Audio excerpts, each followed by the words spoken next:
I think that Utah State is playing really well and doing a nice job.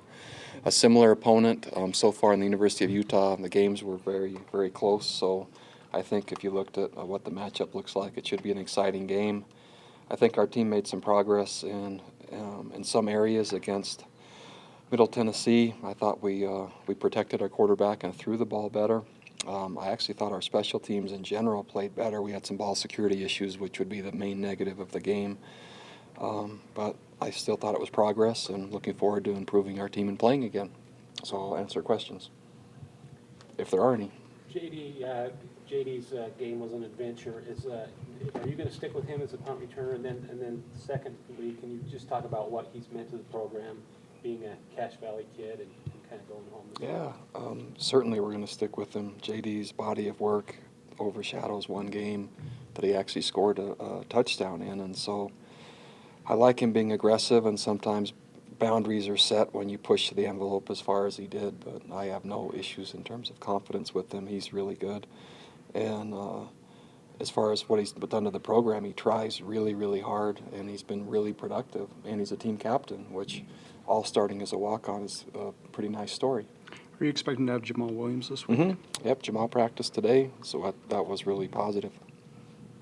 Coach, what's your relationship with Coach Wells, if at all? We know him through mutual friends, really. Coach Weber, who used to be on our staff, was friends with Matt, and then a few other coaches that I've worked with had worked with Matt when he was at New Mexico after I'd left. And then we've spoken on the phone just a few times when Matt got the job, and he was considering hiring different staff members, so we kind of communicated that. You had come into this program as the head coach when it was down a little. Coach Wells comes into a really different situation. When you were a younger coach, had you given much thought to what you would prefer to step into? No, I hadn't given thought to really being a head coach, and I had to kind of make it up on the run. But I don't know what Matt's choice has been, if he's always aspired to be a head coach or not, but he's earned the chance through the kind of offenses he's had, so it's fun to see someone else get a chance. Do you sense the guys getting as up for this game as they do for Utah? Is the rivalry on the same level? It's a different kind of rivalry, and I'm not saying it's better or worse, but it's just different, and I think it should be. Different teams, a little bit more distance, but still, I think a great game, and it has been the past number of years. It's gone right down to the end.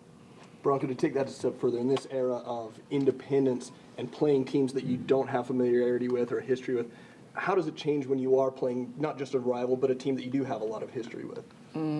I think your starting point in the week is just different. You might be a day ahead, but they'll be a day ahead as well because of that familiarity. And so you don't have as many personnel questions. You really don't have as many scheme questions, but you do have to execute, and you do have to design things that might be more successful than they were last time. So I think just in general, both teams start a little bit ahead.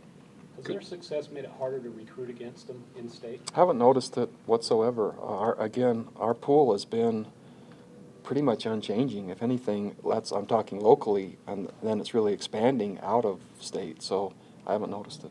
The last time that you guys were in Logan, that game kind of changed the course of the program. That was right after you decided to take over as the DC. What do you remember from that game, and kind of what changed with this program after that game? I don't remember much about that game. I remember talking to Gary Anderson after. He waited for a long time to visit with me after the media stuff, and so it was fun to congratulate him and wish him success and see their program take a positive turn. And then I knew there were some tough decisions I had to make. I don't remember the game as much as just that conversation afterwards. Do you anticipate having Tyler Beck for this game? I do. Didn't practice today. I'm not sure he'll go tomorrow, but possibly the next day. We moved Manoa Pakula back to inside linebacker for this week as a contingency. Can you talk about the job Austin Jorgensen's done filling in and just kind of being there? He's done a great job, and his production shows that, and he's trustworthy, and he's really earned it. He's had a long journey, but I'm happy for him. Where does Chucky put a lot of pressure on the defense? Oh, I think just mobility. It's really hard to get on the ground, and then he can extend plays for a long time.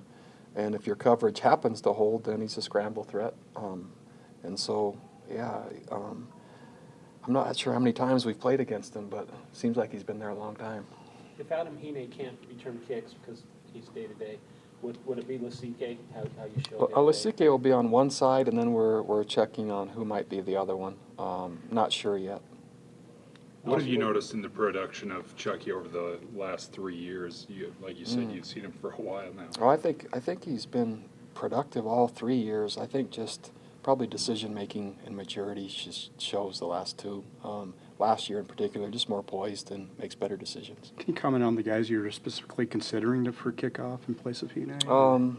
You know, the pool's probably too big. Maybe tomorrow or maybe the next day. But pool's still a little bit too big to narrow it down. Coach Aljon Brown had a pretty good fourth quarter. Talk about him, and maybe will he have a chance to maybe see some more playing time? Yeah, I think he did a really nice job. He ran physical and he ran tough and he secured the ball. That combination will get him consideration, and so possibly could get a larger role in backing up Jamal. You guys announced a few months ago that you're going home and home with them instead of the 2-for-1. Was that kind of done over your Man, I'd forgotten, to be honest with you, and don't remember if I signed off or didn't sign off. But yeah, so I'll take your word for that one. I don't remember.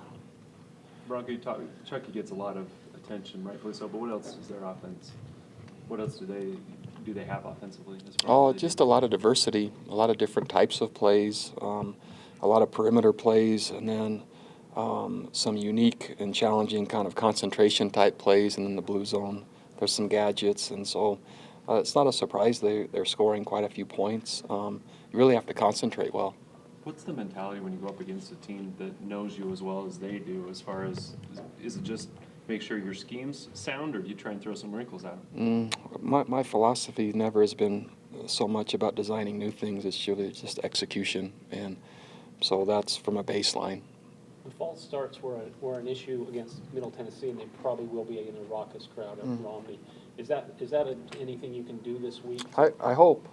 I think we've had too many already this year, and so we're focusing on it. But yeah, more hostile crowd, louder crowd, that certainly will have an influence. You talked about turnovers after the game. More drills today regarding It starts every practice since Coach and I has taken over. Starts with ball security. So, man, we don't practice until we do that, and that's we'll continue to do that. We need a little more work, it looks like, especially as some of the ball carriers changed with Jamal not touching it as much and Cody not touching it as much.